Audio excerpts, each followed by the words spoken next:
दोस्तों, क्या आपने कभी सोचा है कि इस पृथ्वी पर सबसे पहले कौन आया था? पृथ्वी का निर्माण आज से लगभग 4.54 अरब साल पहले हुआ था। वैज्ञानिकों के मुताबिक पृथ्वी का निर्माण एक विशाल बादल से हुआ था। इस बादल में धूल, गैस और बर्फ थी। गुरुत्वाकर्षण के कारण बादल धीरे धीरे एक डिस्क में खिंचता गया। डिस्क के केंद्र में सूर्य बना और डिस्क के बाहरी हिस्से में ग्रह और अन्य खगोलीय पिंड बने। दोस्तों, वैज्ञानिकों का मानना है कि पृथ्वी की शुरुआत में यह पिघली हुई थी। जब वातावरण में पानी जमा होने लगा तो पृथ्वी की बाहरी परत ठोस पपड़ी बनते बनते ठंड हो गई। वही पृथ्वी पर जीवन की उत्पत्ति अनुमानित 4 अरब साल पहले हुई थी। लेकिन अब सवाल उठता है कि आखिर पृथ्वी पर सबसे पहले कौन आया था? दोस्तों, आइए इस वीडियो में विस्तार से जानने की कोशिश करते हैं। दोस्तों, जानकारी के लिए आप सभी को बता दें कि पौराणिक कथाओं और वैज्ञानिकों के मुताबिक पृथ्वी पर सबसे पहले कौन आया था, यह अलग अलग माना जाता है। पुराणों के मुताबिक धरती पर सबसे पहले राजा मनु आए थे। मनु को ही पूरी मानव जाति का पिता माना जाता है। वही कुरान के मुताबिक धरती पर सबसे पहले पुरुष के तौर पर आदम और स्त्री के तौर पर हव्वा आए थे।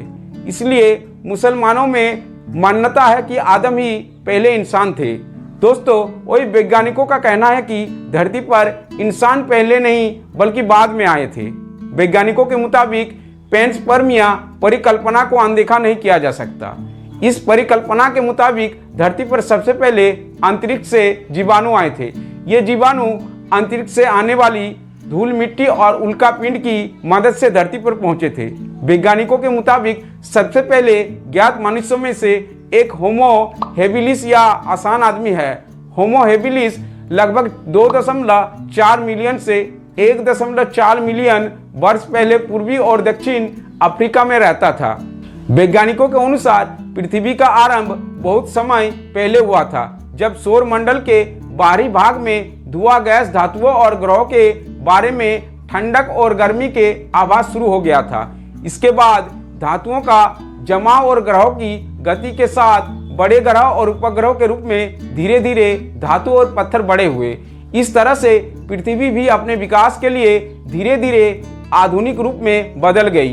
दोस्तों, वैज्ञानिक तथ्यों के अनुसार यह प्रक्रिया करोड़ों वर्ष तक चली और इस दौरान धातुओं की, गैस की प्रवाह, धातुओं की जमाव और विभिन्न भौतिक प्रक्रियाएं हुई। इसके बाद जल, वायु और पृथ्वी की धरती के साथ वास्तविकता का आरंभ हुआ, जो आखिरकार मानव जीवन के लिए अनुकूल शर्तों का सृजन करता है।